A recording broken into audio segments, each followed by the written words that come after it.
প্রধান অতিথিকে শিখাবেন চূড়ান্ত প্রতিযোগিতা সেই রূপসুন্দরী এবং রকেট আর দুরন্ত তারা কিন্তু ছুটে যাচ্ছে আজকের এই ফাইনাল প্রতিযোগিতার পরন্ত বিকাল সুন্দর রৌদ্র উজ্জ্বল আবহাওয়া প্রতিযোগিতা দেখার মতো একটি আবহাওয়া একটা পরিবেশ তৈরি হয়েছে টাকা দুপুরিয়ার 5 দিন ব্যাপী ঘোড়দৌড় প্রতিযোগিতার আজকের এই সমাপনী দিনে চলছে প্রতিযোগিতা 3টি ঘোড়াই ছিল সামনে লড়াই করছে আজকে প্রতিযোগিতা এটাকেই বলে প্রতিযোগিতা এটাকেই বলে দেখার মতো একটি প্রতিযোগিতা যেমন বাঘের সিংহ লড়াই হয় আজকে কিন্তু সেই প্রতিযোগিতা চলছে আজকে একটা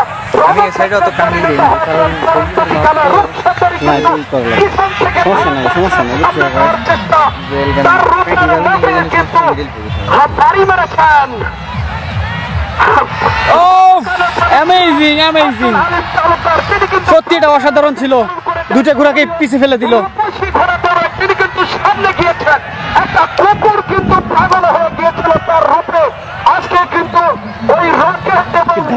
বাবু কিন্তু ওই রূপসীর পিছনে ধাওয়া করেছে আসলে তার রূপের বাহে পাগল হয়েছে তার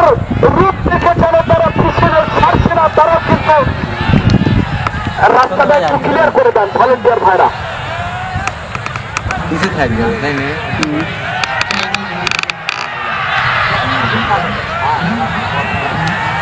চূড়ান্ত প্রতিযোগিতা শেষ ম্যাচের জন্য কিন্তু ছুটে আসতেছেন রূপসুন্দরী রকেট এবং চূড়ান্ত বাবু কি হয় সেই মাত্রে কিন্তু আরেকটি ফাইনাল দিনের প্রতিযোগিতা সেই রূপসুন্দরী কিন্তু তুফান রকেট বিমান কিন্তু ছুটে যাচ্ছে এটা একটা প্রতিযোগিতা নয় আজকে এটা রণক্ষেত্রে পরিণত হয়েছে যারা অতিথি রয়েছেন প্রধান অতিথি বিশেষ অতিথি সম্মানিত অতিথি আপনাদের আমি একটা যদি বলতে চাই আমি যদি ইসলামের ইতিহাস থেকে কথা বলি তাহলে বলতে পারি আগের দিনে তখন কোন যানবাহন ছিল না ইঞ্জিন চালিত কোন যানবাহন ছিল না তখন কিন্তু ঘোড়া ছিল উট ছিল তুম্বা ছিল গাদা ছিল এগুলোর থেকেই কিন্তু আমরা যারা যুদ্ধ করতো তারা ঘোড়া নিয়ে যুদ্ধ করতো উট নিয়ে যুদ্ধ করতো আজকে তখন একটা যুদ্ধ পরিণত হয়েছে ইসলামের ইতিহাসের প্রথম যুদ্ধটা ছিল বদরের যুদ্ধ আজকে যেন এটা এই টাকা দুপুরিয়ার চাইনিজ মাঠ ছিল একটা বদরের যুদ্ধক্ষেত্র ওহুদের যুদ্ধক্ষেত্র ওহুদের যুদ্ধ বদরের যুদ্ধ তাবুকের যুদ্ধ খন্দকের যুদ্ধ সর্বশেষ যেটা আমরা জানি 5 মুহররম কারবালার ময়দানে একটা যুদ্ধ হয়েছিল ইসলামের ইতিহাসের সর্বশেষ যেটা যুদ্ধ বিশ্বাস সুন্দর বীর মোশাররফ হোসেনের বিশ্বাস সুন্দর থেকে যদি আমি বলতে চাই সেই কারবালার করুণ কাহিনী যখন ইমাম হোসেন দামেস্কের দিকে যাচ্ছিলেন তখন কিন্তু রাস্তা ভুলে